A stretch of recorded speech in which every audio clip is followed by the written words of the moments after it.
Hello, ladies and gents. Welcome to the Nerd Herd Comic Book Club. We are a weekly book club podcast for those who like to read comics, and each episode we choose a different story arc or a volume, and then we discuss via a live stream our views and opinions. That's what we're doing here. If you join us for the first time and you want to read along and join in the discussion, don't worry, we'll let you know what we're reading next week at the end of this episode. So this week, folks, we are reading Thor from Marvel 2014. This was written by Jason Aaron, and the art was done by Russell Doutnerman. That's what we have been reading, and that's what we're going to be discussing. And as usual, I'm joined by my beautiful, lovely co-hosts, and they are Shane from Dawn of Comics on YouTube. Ahoy, hoy. Scott from Scott Shelf on YouTube. Ahoy, hoy. And Phil from Phil's Nerdyverse on YouTube. Ahoy, hoy. The ahoy, hoy thing. I can't believe we're on the 16th one. I was just saying, I just noticed that myself. 16. Yeah. That's 4 months. That's amazing. 16, man. Yeah, we're going strong, aren't we, man? We're doing great, man. Time flies when you're having fun. Yeah, it does. I've just realised I've got you guys in the wrong place again, haven't I? Do you want me to move you around? Yeah, I know you all get upset. You all get upset. Sorry, guys. Right then, folks. Let's meet the herd then before we go any further. We've got Youngblood Comics. Yo. This is going to be a dope stream. May not be around for it. If that's the case, have a good time, everyone. Thank you. Youngblood is pretty cool. I think he's fairly new to the community.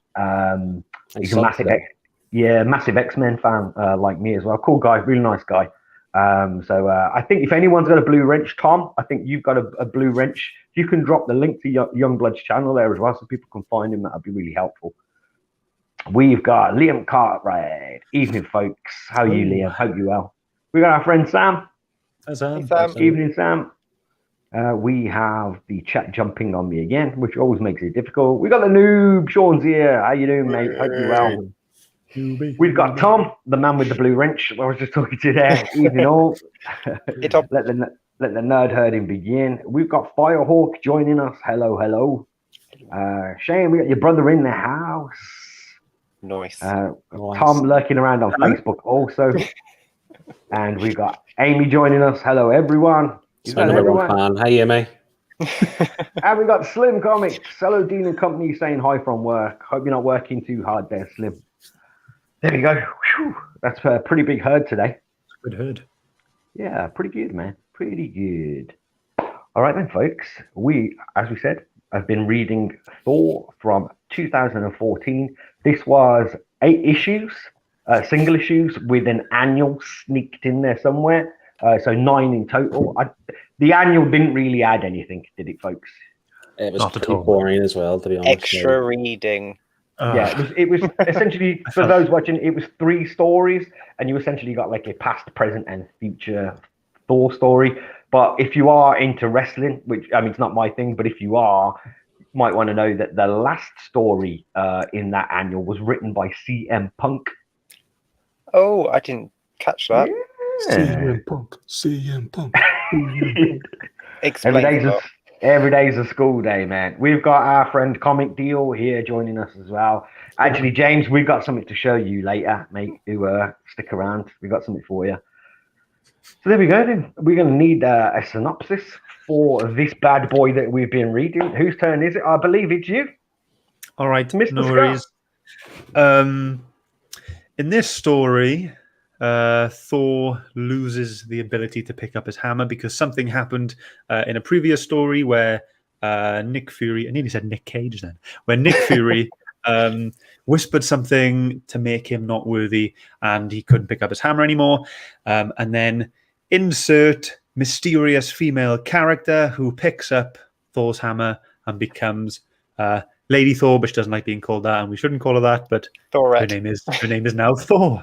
And it's about her, and we still have some more story about, OG Thor, and the big bad in this is Malekith, who is a very old, reoccurring bad guy in the Thor story. But yeah, that's pretty much it. It's just about Lady Thor identifying herself and keeping her secret and having a good time with her hammer.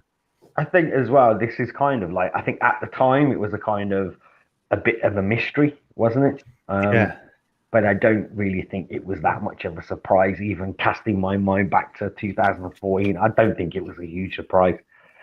Right, let's kick it off then. Let's kick off the conversation with, I can't remember who went first last week. My memory's getting so bad. Wasn't me. Pick your favorite. Let's start with Phil then. Phil the money. Come on, Phil. Oh man, I love this. I think we were a bit kind of not shortchanged, but so much happened before it, and there's still so much to happen after the arc we just read. One of the reasons why I picked this book for us to read was because of the new Thor movie. It's going to come out, where also we know I can't remember her name. The actress is back. Portman. Yeah, she's back to play Jane Foster, so she's going to be Thor. You've seen her holding the hammer at the press and stuff. So I was intrigued to see how that happened. But taken from the story, there's not really a lot that they'll take out of it for the movie, other than the fact she becomes Thor. You mentioned Malekith being the kind of main villain, but I suppose really there was Odin was probably the biggest jackass of the whole thing, wasn't it? And his brother as well, which I can't remember his name now. I apologize. Cul, yeah, C-U-L. The god of fear. Yeah, that is him. He was a douche. Yeah. Thor's a character, like, even when the first movies came out, it didn't really appeal to me, but see, since the movies, more so Ragnarok, and I've tried to get into Thor as much as I can. Like Jason Aaron, to be fair, who wrote this book, had a long stint on Thor, didn't he? Something like 6 years or something on Thor. So I was always afraid to jump in halfway through the single issues. And that's why I'm glad to go back and read his stuff. And to be honest, I thought this first part I've read, even though it's in the middle of his run, I thought it was very good.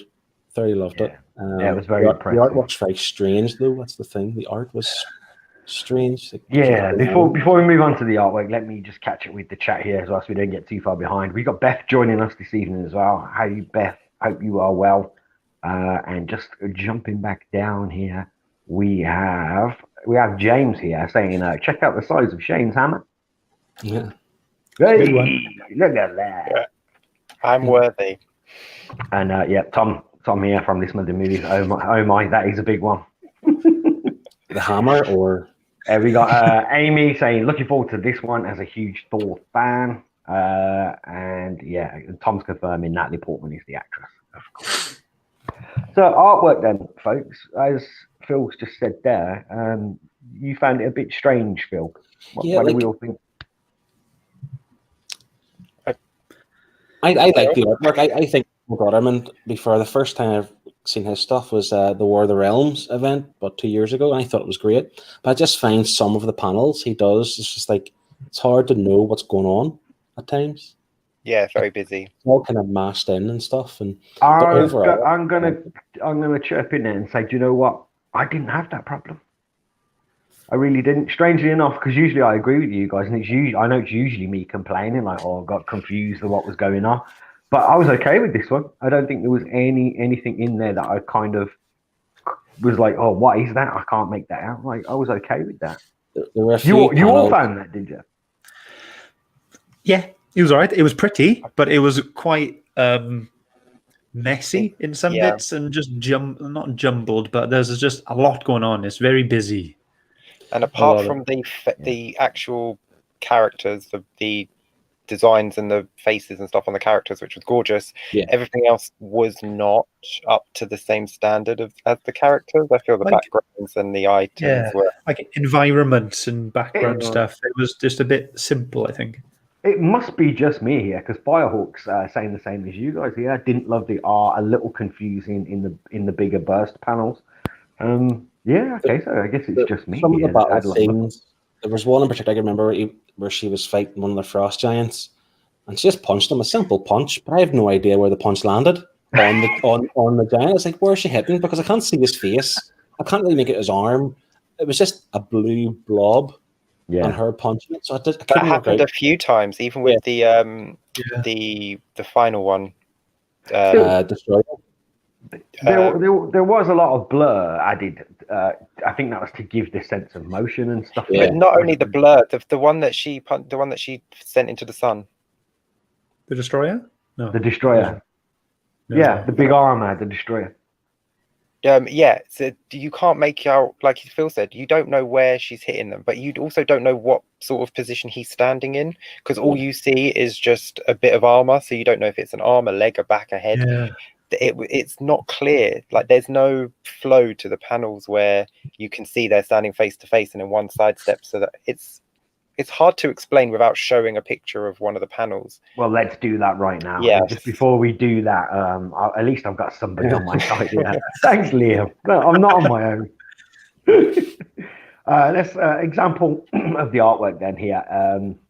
Here we go. We'll start off with there because I suppose people can see from that what you mean by like simple. I know he is on the moon there, but it's nice that page. The emotion on him is really well conveyed, really well. You can just tell how gutted he is. He's like, come on, please, like, let me pick you up. But yeah, you can just see in the bottom panel particularly, like, he is like mega sad. Yeah. I got to be honest, what I did like in this, just before we move on, I think I'll probably jump in a little bit too far ahead, was I kind of liked the fact that I was kind of like, yeah, Thor, take that, because he was such a kind of mopey git at the beginning of this. And I did quite get to enjoy the transition, actually, of him learning to accept the loss of the hammer and him then kind of like being okay with passing that on. Okay, maybe not the right word, but he definitely accepted the fact. Yeah, he accepted it, yeah. And the thing is, he's still a god. He doesn't have the hammer, but he's still a god. He can still beat a lot of people in a battle, but you're right, he was so mopey and depressed because he couldn't pick up his wee hammer. I think if you take it from his perspective, I mean, there's hundreds of years really with this hammer, wasn't it? And then, is it hundreds of years? I think it is. And then, Nick Fury tells him he's got girl's hair and he can't pick up anymore. Yeah, effectively, Nick Fury in before this has whispered something to Thor, hasn't he? And Thor, since that moment, that was disappointing. Cannot lift the hammer. Just saying hello to more folks as well. We've got Andy here. Oi, hammer time, evening folks. Happy Wednesday. Amy feels like it's going to be another torn week. Ooh. She's not wrong. Controversy. And we got Tom here saying, like the artwork, simple to the point, story on point, what's not to like. And Amy saying, it looks simple, but gets the message across. Yeah. But it does get the message. Hang on. Amy carries on here, but I can't say anything with Thor, and then I'm hooked. Sorry, Scott. Does she picture Chris Hemsworth whenever she's reading Thor? She's reading Thor, yeah. Can we just briefly mention as well that this does have some really nice covers. Those watching on the live video here right now will notice behind Shane. Shane, if you want to do a little glamorous assistant thing, you can see there's some awesome covers for this. Oh, the Scotty Young cover. I mean, it's great. Look at that. Yeah, that is so adorable. And this was the thing I wanted to show James from Comic Deal, because as I was flicking through, I saw all of the covers. And James, this one's for you, buddy. I found this and just instantly thought of you. Yes, I think every time I see Howard the Duck, I think James.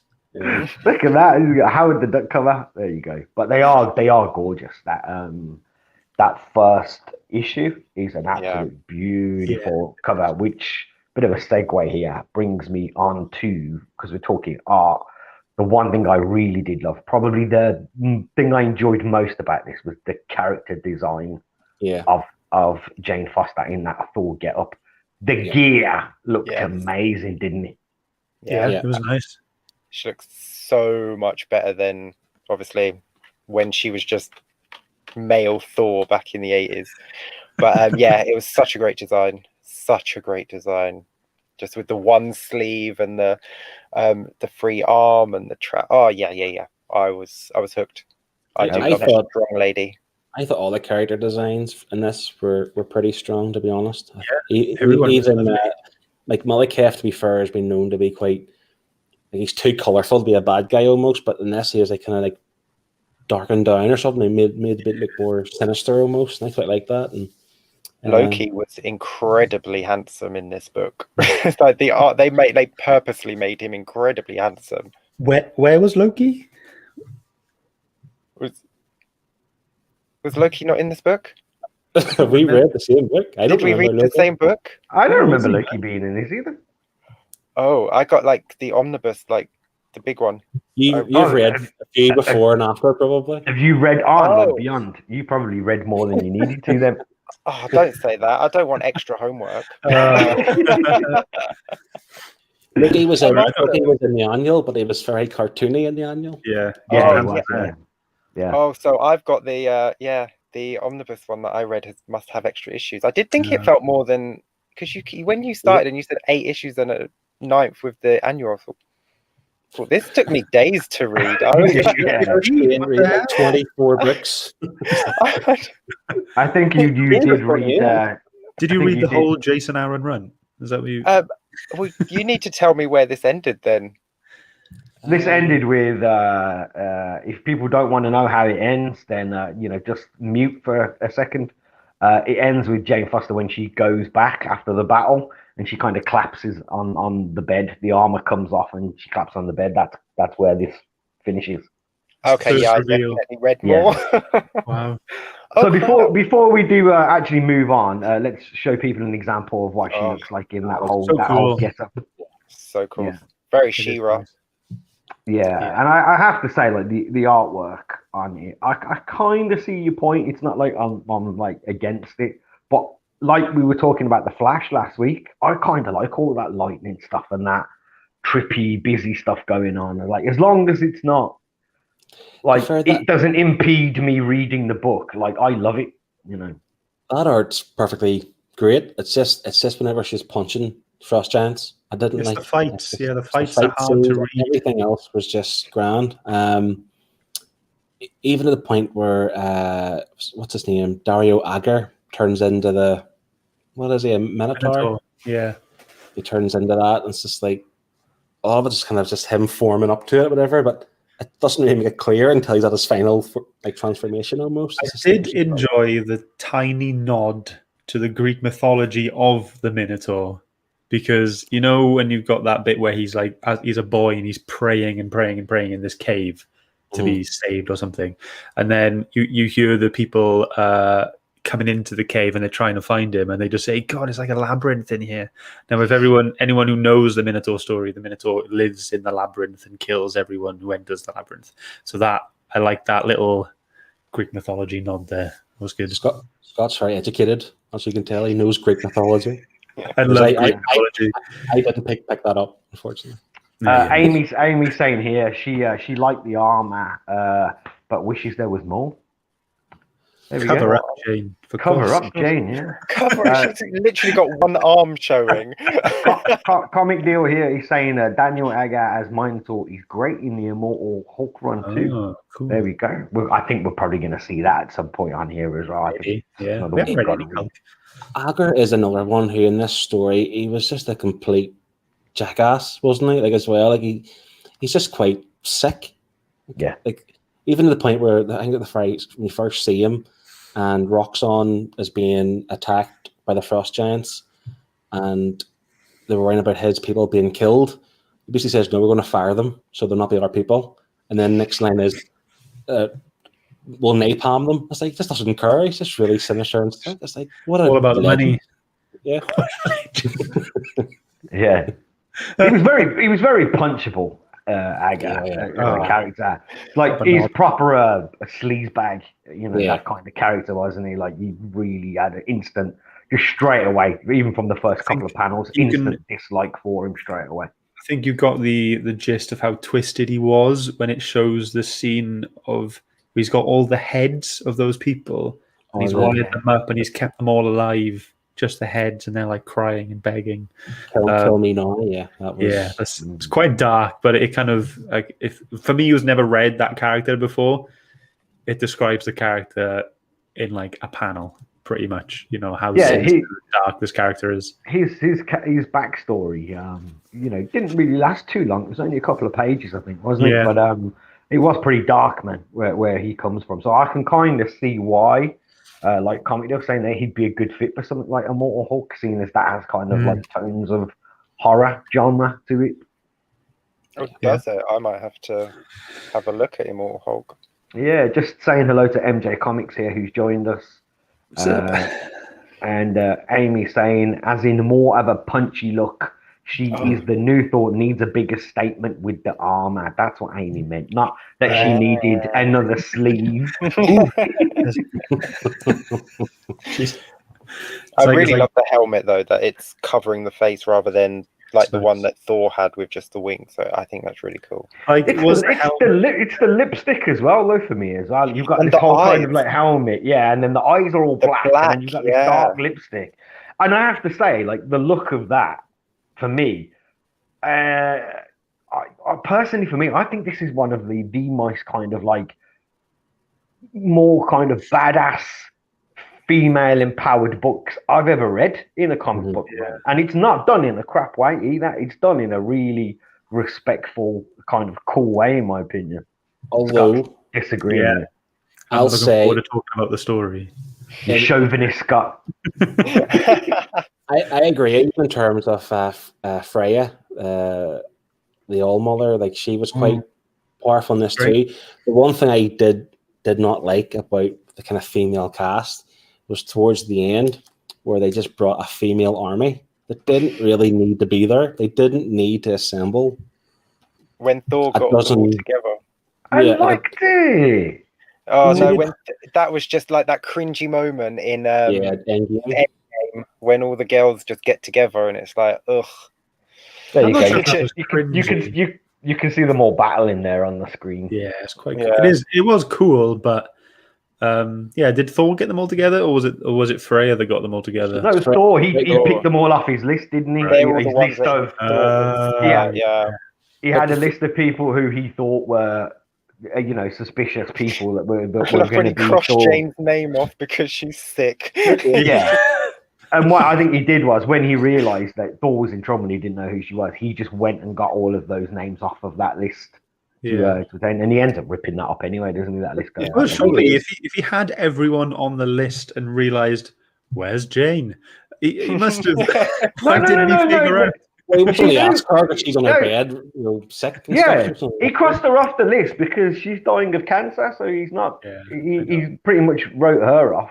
Yeah, and he couldn't have her jump through the portal with the rest of these super-powered girls. What's she going to do? Throw her bag of radioactive juice?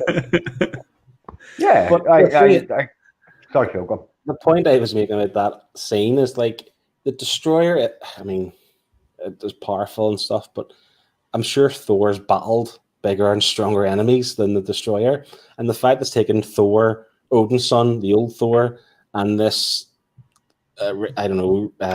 battalion of flipping female superheroes to defeat this Destroyer, and didn't even defeat the Destroyer because Odin just summoned it back home. It's a bit weak. I just think but the Destroyer. If you go back to, I think it was it Silver Age. I think the Destroyer first appeared. I could be wrong. It's either Silver or early Bronze, but he's pretty lethal. As they say, like in this book, they say it's the most badass piece of armor in Asgard, isn't it? And it's essentially controlled like a robot, isn't it? By Odin's brother, again, whose name escapes me. I'm just going to call him douchebag. I like the way as well the Destroyer was able to pick up the weapon or pick up the hammer, and they explained it by saying it's not a person, it's a weapon controlling another weapon. Essentially, so quite like that. And it's the fact that the Destroyer is also enchanted by Odin. It's his magic that's on the Destroyer. And it's his magic that's also on Mjolnir as well. Yeah. When he called it back because his wife was there, was that out of love or he was fearful? Yeah, it's like he said, "Damn you for making me the villain." Yeah. After she spoke to him, maybe it was that he had realised the dickhead he had become. Which that phrase, "Damn you for making me a villain," I think every husband on the planet probably said that to them. Wow. I'd like to talk about whatever you want, mate. Why did they take so long to bring out the fact that it was Jane Foster? It just wound me up. I was bored at the point of like issue 6 when they had the cover like, who is Thor? And I was like, right, here we go. We're finally going to realize. And then it got to like issue 7 and I was like, we're still not knowing who it is. And then I had to wait until issue 8. Like I knew it was Jane Foster, but it just dragged. I was like, come on, like put it into like issue 3 or 4 and then get some cool story. He was never a fan of Columbo, I'm guessing. Like well, Columbo tells you who did it at the start, so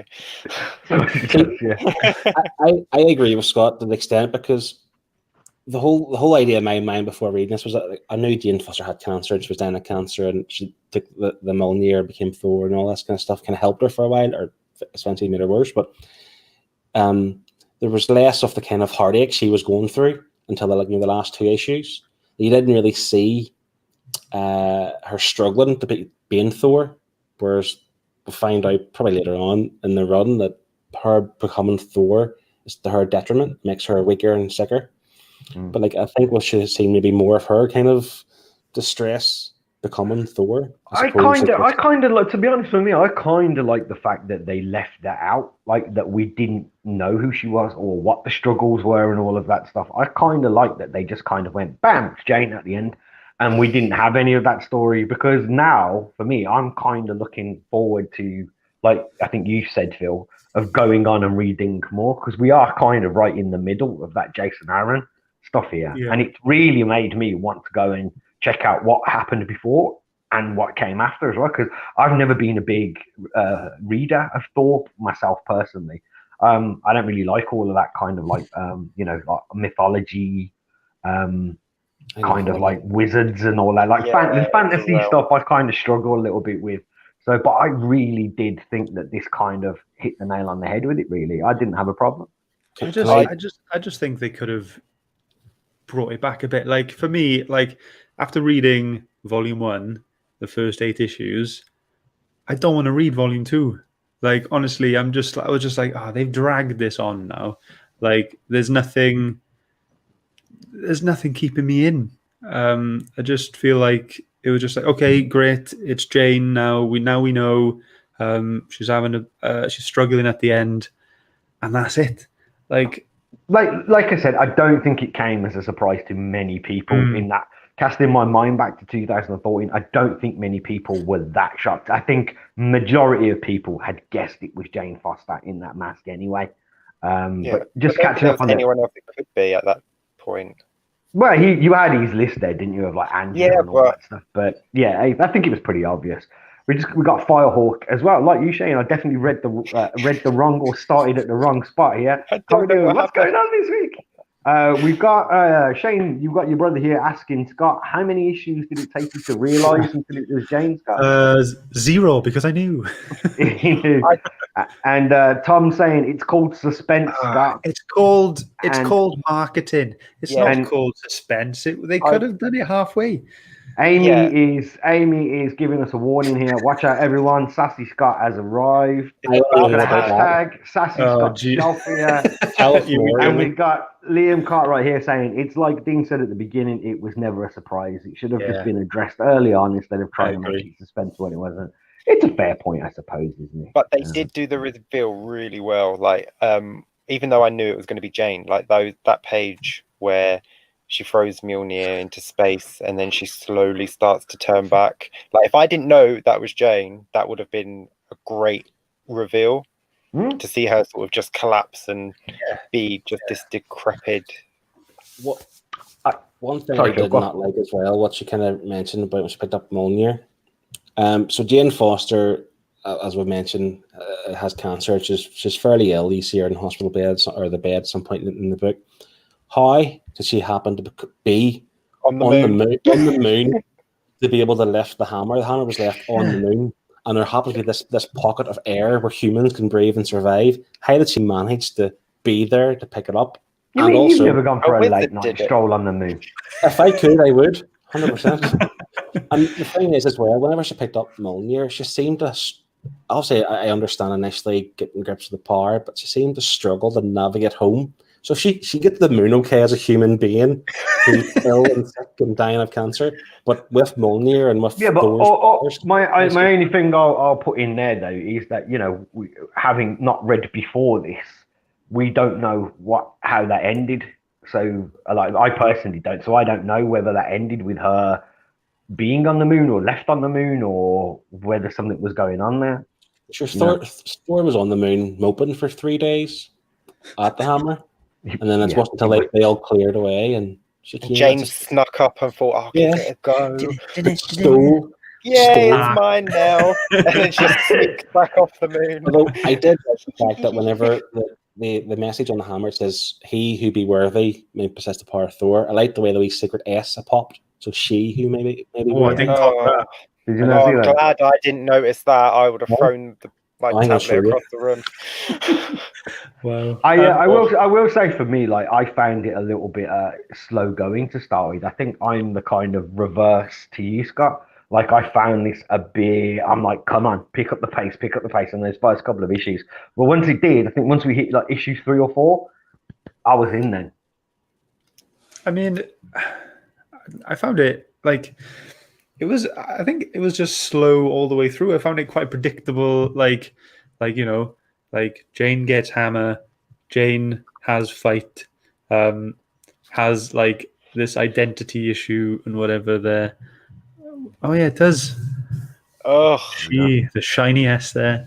Yeah, I don't know, man. It just like when I finished issue 8 and started to read the annual, I was tempted to message you guys, being like, "Do I need to read this?" Like that's the point I got to. Like I just got fed up. Like art stunning, loved it, beautiful book, but story just nothing grabbed me. Wow, there's the quote. The headlines. I was fed up. I think Scott is going to be sleeping on the sofa tonight, to be honest. I think it could happen. I think there's a strong possibility. Yeah. Join me next time on Scott's sofa. That sounds like. I would not have read this if we weren't reading this for this show. I know I have issue 1, but I pretty much only got it for this cover, this Scotty Young cover. I would not have read this book. I had mentioned I wanted to go back to read the Jason Aaron stuff, so I did buy the first. These are the Jason Aaron, the complete collection, volume 1 and 2. So I do have them, with the intention of going back to read, and I will, because I did enjoy it. The only issue I have, and as well, Shane, you had mentioned you had the omnibus and you're reading through it and you're reading more. The mapping of this book in particular is really strange, because after this run with Jane Foster Thor, it goes into the Thors, which I don't think it follows it at all. I don't think the story. So I haven't read it obviously, but I'd like to know what happens straight after this story. Well, this essentially was interrupted because I read the letters and stuff at the back of the last issue, and this was interrupted. Jason Aaron replies to a letter at the end and says that it had to stop short because they were doing Secret Wars at that time. You know, not the first or the second one, but the more modern one. And then after that, it ran into Thor's, as you were saying there. So maybe Secret Wars has ruined our fun again. Secret Wars has ruined something again. How dare it's made it better. I'm going to read Secret Wars now. 2015. Which, funny enough, I did actually Google the other day to find out what occurred. So we will be reading it on the Nerd Herd. Stay tuned. Oh, dear. How many issues is it? It was only 5, 6. I can't remember. It's not a big 12 issue thing. I don't think. Oh, good. Could be wrong though. Okay. So was it really just me and Phil that really wanted to go back and pick up more? It didn't make you guys. It sounds like up here we're kind of like, oh, we want to know more. Did this not make you want to go and find out more?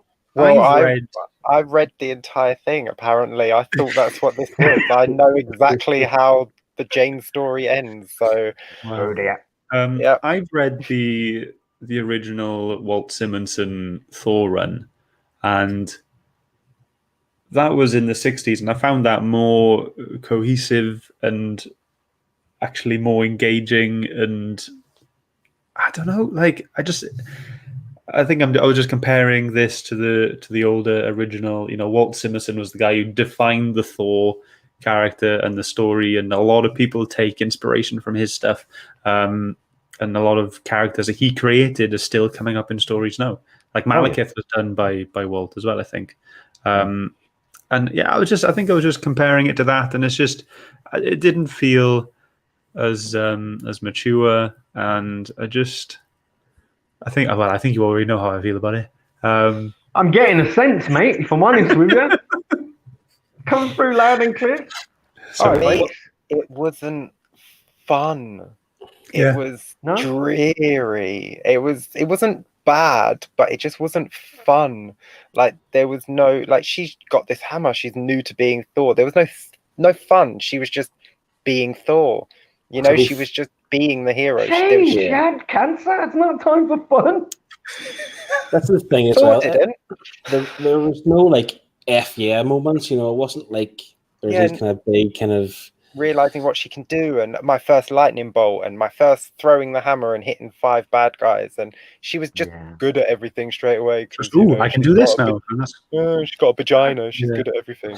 I can kind of. That's usually how it works. This, to be fair, Jason Aaron's run is highly recommended from a lot of people, and I do think I can agree with Scott and Shane, even though they're kind of wrong. I agree with them to an extent where this probably isn't your start. Well, it's not your starting point for Jason Aaron's Thor. The starting point would be at the start, but you can't just kind of go into this book and get a full sense of what Jason Aaron's Thor is about. No, but you should be able to jump in and get an idea of what this Thor is about.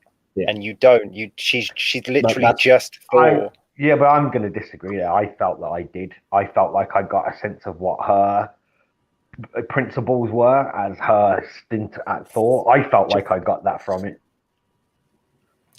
I did not. Okay. We are the Amy was right. This is a really split one today. One thing I did like about it was how she treated. I really liked how she treated Mjolnir. Like, and you had like the new ability with it just going everywhere around, and Thor was like, "I've never done that before. What the hell?" And then I like that. And then at the end, on the last issue, where she, you know, where the her clothes, not clothes, come off. You know what I mean? Her Thor get up disappears. Her armor disappears, and then but she kind of treats Mjolnir like a pet. You know what I mean? Like off you go. Just give me a bell if you need anything. Why does that then take away her Thorness? Like the hammer gives her the power of Thor. But when Thor doesn't have his hammer, he was still Thor. But he's Thor. No, but he didn't have the power. He didn't. He wasn't making he wasn't, you know, doing all the lightning bolts and all that stuff. You look at the battles and stuff. He wasn't doing any of that. Just swinging an axe. He just had the axe. I suppose. I just thought it was weird.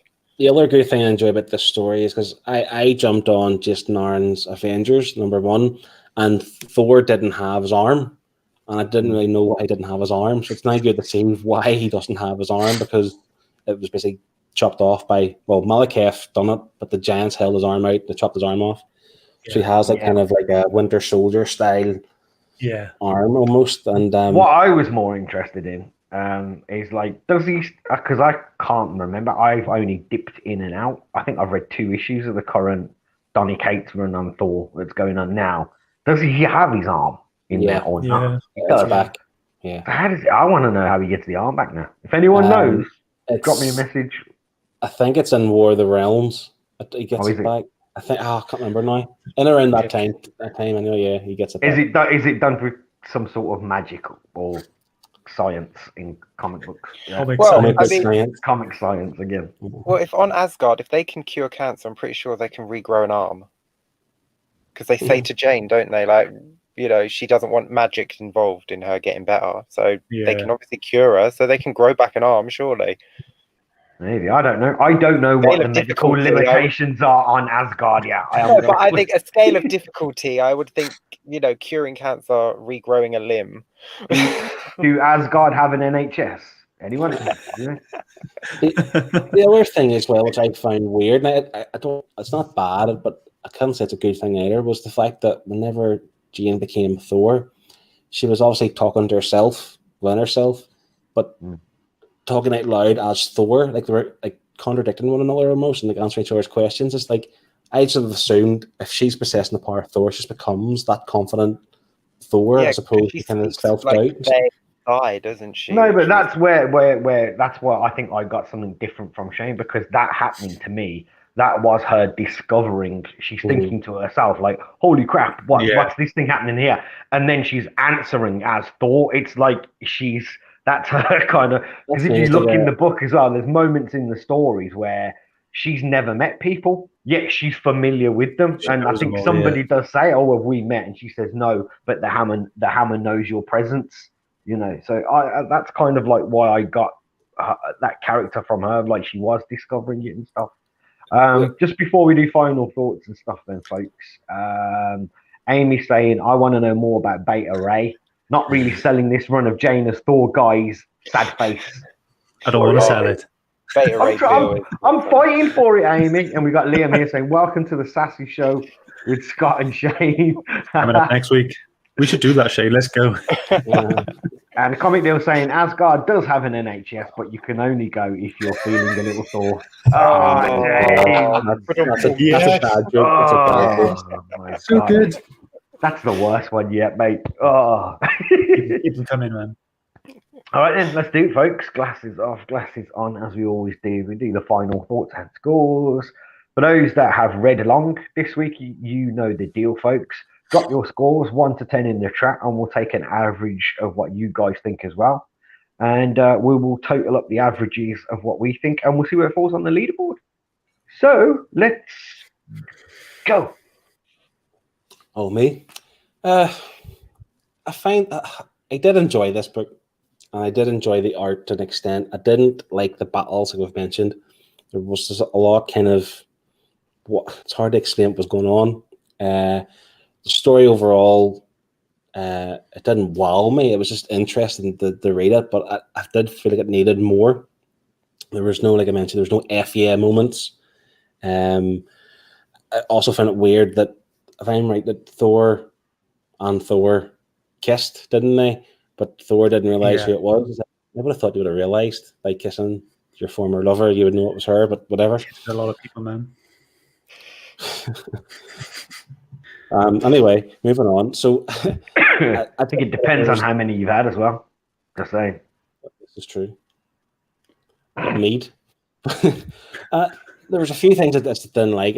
I mentioned all those kind of female heroes. It's not because they're female heroes, by the way. I just thought they were unnecessary. If it had been Thor and Odin's son and Freya and Lady Sif, that would have been fine as a battle, because the other guys, like, who were they actually fighting? Like, were they all taking their turns to beat this destroyer? Having heard great things about Jason Aaron's run and wanting to get into it myself, I probably shouldn't have started with this. I'm still gonna go back to read it. I just think now it's kind of, if this is the kind of the base of what's to come, I hope it gets better. And there was so much happened before and after this that maybe we need to know before we make a proper judgment in this. But I'm rambling on because I'm just trying to save some time or waste some time, because I don't want Shane and Scott to talk, because I want them to raise their scores. Because I am going to score this, which I think is a fair score. I'm going to give it a 6.5. It's good. It's just not just there yet for me. It needs to have a bit more oomph, a bit more about it to kind of kick on to a higher score. A bit more pizzazz. Yeah, a bit more sassy Scott style. That's fair enough. That's fair enough then. Shane, do you want to go next? I was disappointed because, as Phil knows, I like superheroine. Any really, as long as the same word.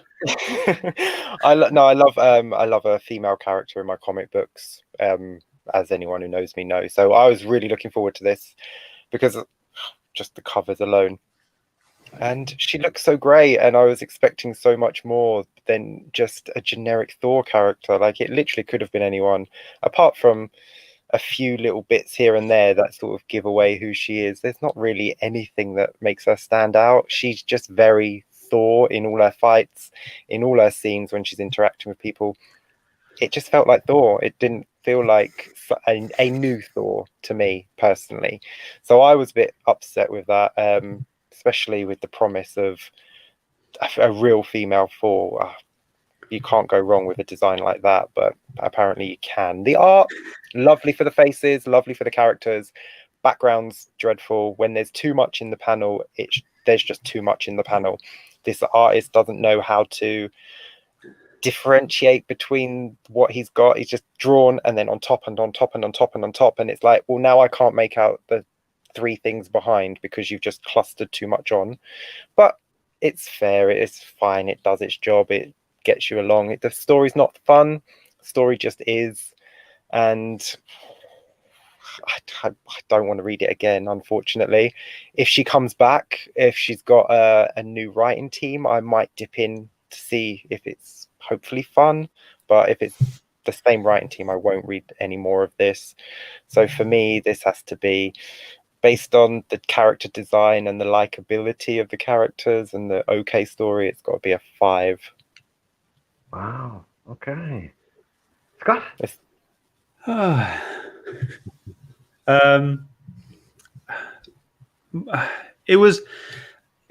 an origin story, you expect more. Okay, you expect her to have this, I don't know, yeah, like Shane said earlier, firsts, like, oh, that's cool, and oh my god, I can do this, and ooh, what does this do? That kind of thing. And there was kind of none of that. It was just, I've got a hammer, I can do this. I know all these people when I shouldn't know all these people, and whatever. I think her design was limited based on the fact that they wanted to hide her identity for 8 issues. If they didn't want to do that, then maybe she would have looked completely different. And she's only wearing this helmet and a mask purely because of the fact that Jason Aaron didn't want to tell people who she was at the start. And then they just went, yeah, we'll just keep that. Art was lovely. But yeah, faces, characters, designs were fantastic, but environments were just hard to read and maybe just not detailed enough. And yeah, it kind of it's put me off. It's put me off wanting to read anymore. It was just 8 issues of who is it? And a mopey Thor. And that's all it was. And Odin was just a bit of a knob as well. And that's it. And yeah, it's a 5 from me. Okay. As well. The 5 from Scott. I can't see anyone's put any scores in the chat, so to speak, at the moment. So it might just be us rating this one if nobody drops them scores. For me personally, I gotta be honest, I love this. I disagree with all of y'all bitches. I think you're hating on it. Yeah, I just really liked it. I liked all of the artwork. I didn't have the issues that you guys did. I really loved it. I thought it was really colourful, and I do see like your point. I'm not saying you don't have one there about like when the Frost Giants and all that stuff going on and all of that, but I kind of liked it. I liked the stuff. There was all this stuff going on. To me, that was a battle. There was lots of stuff happening, and there's things I could see, things I couldn't, and yeah, it was all very exciting for me. And the whole Jane Foster character design, I thought was incredible. Like the whole visually how she looked and her character. I get what you guys are saying about no firsts for her, like, oh, I can do this, I can do that and stuff and everything. I kind of see that a little bit, and yeah, maybe there should have been a little bit more of that in there. But for me, the way I looked Reddit was just like, she'd been around for a long time, like she knows what he can do and all of that. And as we said, when she's thinking to herself and she has those contrasting moments of when she's speaking, that was enough for me to suggest that she was getting to grips with not just the hammer, because the hammer pretty much operates itself, doesn't it? It's her actually becoming Thor. It was the personality of Thor. So I think that's where, to me, I didn't expect a new Thor because I don't think she was a new Thor. She was becoming Thor. That's what that role was to me. It wasn't like she's adapting and making it her own. she's becoming Thor. That was how I read it. So I didn't kind of get any issues around that like you guys did. But overall, I just found it lovely. Mopey Thor did piss me off a little bit at the beginning. Got to be honest with you, I did want to grab him by the hair and give him a talking to, but I kind of started to enjoy how he started to like wise up and accept that and that interaction. So yeah, I loved this. I was reading it all the way through. I was engrossed in it. I even liked the first story in the annual as well about, when you got future Thor at the end of time. That was cool. Yeah. And that was great as well. The art in the first one was fantastic. The other two were beautiful. And I think the art in the first one was done by Douterman as well, wasn't it? I think that was him on that first. Looks similar. Yeah, I think it was. But for me, then, like given how much I enjoyed this, and I gotta be honest, I didn't just like this. I love this. This Thor is not a go-to thing for me. Thor, even the movies, I'm kind of like Thor, But this really made me want to go and pick up more of this Jason Aaron Thor stuff. It really did. I wanted to go and read more. We know. I think Apex Comics is in here as well, and he mentioned here as well that we all know that here's a comment. We all know that Jane Foster is now Valkyrie, which is true. And I kind of now want to go and fill in those gaps now and kind of find out where all this went. The Shane who likes his female heroes, that the Jane Foster Valkyrie run is fantastic. Yeah, it is very good. I'll give it a go. So my score, I think, again, I didn't just like this. I loved it. It's an 8 for me. I think they handled this really well, given the fact that it was switching out a male role for a female character. This could have gone horribly wrong, as we all know, with modern writing, and it didn't. They did it really well, and it was one of the most kick-ass kind of girl power things I've ever read. And I thought it was really good. I loved it. An 8. Nice. So the chat then, folks. Let's see what people are saying in the chat. Let me just scroll up, make sure I'm not missing anything here. We have got our 5 from Mr. Apex Comics here. Let me just get these down. And we've got Liam says, always a surprise when Scott goes lower than a 6. Liam himself gives it a 6. So there we go. I think that's it. We've got 2 scores for the chat. So the herd are saying 5.5 for the guys in the chat. That's what they're giving this. We scored this an average of, well, our individual scores were a 6.5, a 5, another 5, and an 8. So that gives us an average of 6.1. Ooh. And let's have a look, see where that falls on our Nerd Herd leaderboard at 6.1. Where does this fall? Let's take a look. Just under Cat in the Bat. 10th. Yeah, it's just under Cat in the Bat. So this comes in at 10th place. You should all be ashamed of yourselves. Well, I mean, Maximum Carnage was better than it, so that's about right. Let me call it back up. So yeah, I'm really sad that this comes in under the Cat in the Bat. Like, I really enjoyed this a lot more than that. But hey, the way it goes.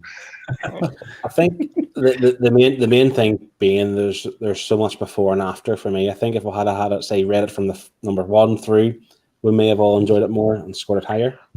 I agree with the statement that you made there in your final thought, which was this is probably not the place to be jumping on a Jason Aaron Thor run. I think that is pretty clear when you're reading this, isn't it? You're kind of like, from the beginning, you're like, okay, already I'm missing something here. And at the end, you're like, okay, well, this carries on. So you are missing bits at either end, like bookmarks. So you're missing pretty major plot holes as well. It's not just kind of bits, it's just major. Yeah.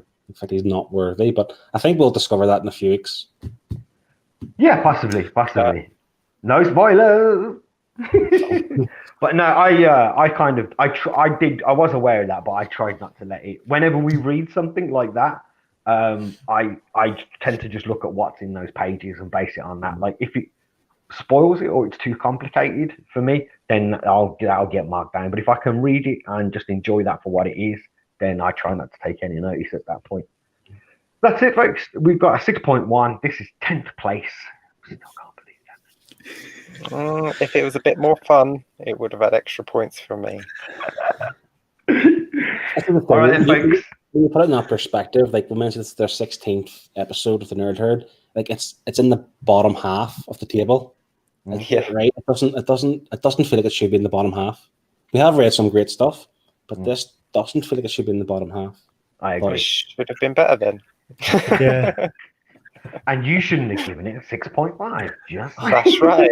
I was marking it down just in the things I didn't like. You know. Hey, that's why we do this, man. It's the hive mind, it's the herd mind. That's what we do. We take the average score, and hopefully we represent, average comic book readers. So that's kind of, that's why we do it. That's where it falls. That's where it falls.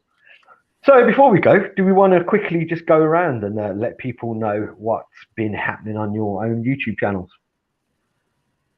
Yeah. Let's go this way.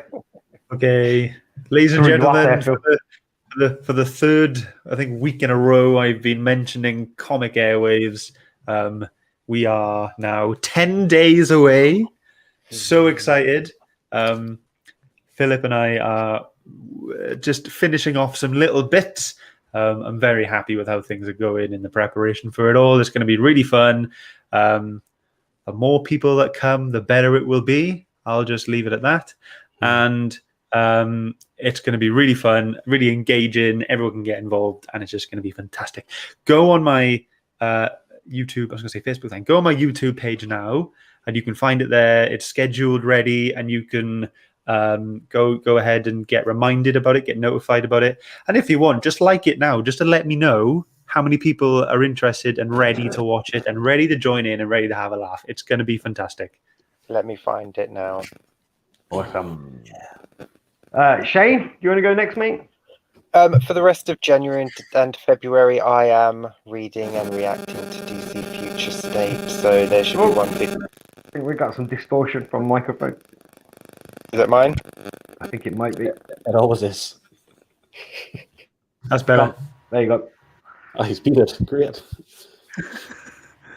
Come back. You're on mute. There you How's go. that? Yeah, it's better. Yeah, it's always my mic, isn't it?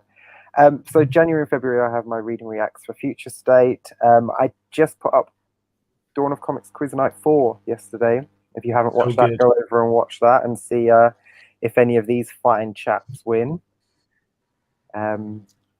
Yeah, so it's just that from me. Excellent, and it's good fun, folks. I can vouch for that. It is absolutely brilliant. And stick around after the quiz for the outtakes. Yeah, the outtakes are hilarious. Phil, what you got coming? Phil, what's going on in your channel? And then we can tell people what we're reading next week. I've just kind of restarted, I suppose, YouTube, literally like 30 minutes before we came on live tonight. I dropped my first vlog entry onto my channel. And that's kind of what I'm going to try and do more of, just because it's easier to record and easier to edit. There's no planning, no scripting, and it's just easier to do. And I'm really, really lazy. As Scott knows, because he's mentioning I'm doing Comic Airwaves, and I've literally done nothing for it, apart from be his consultant and say yes or no to things. Just yes and knowing me.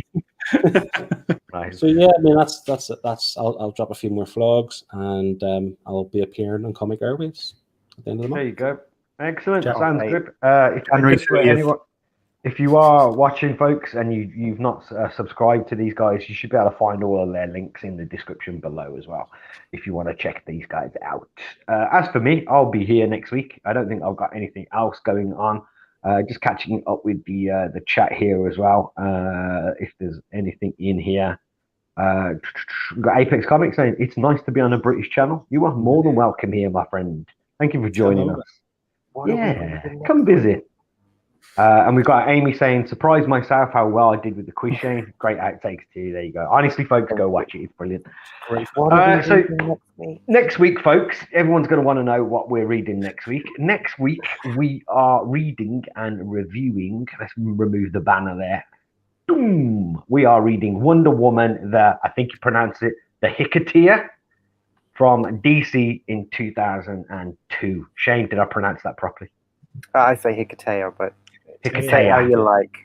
Tomato, You tomato. say Hikatea, I say Hikatea. Let's cut the whole thing off.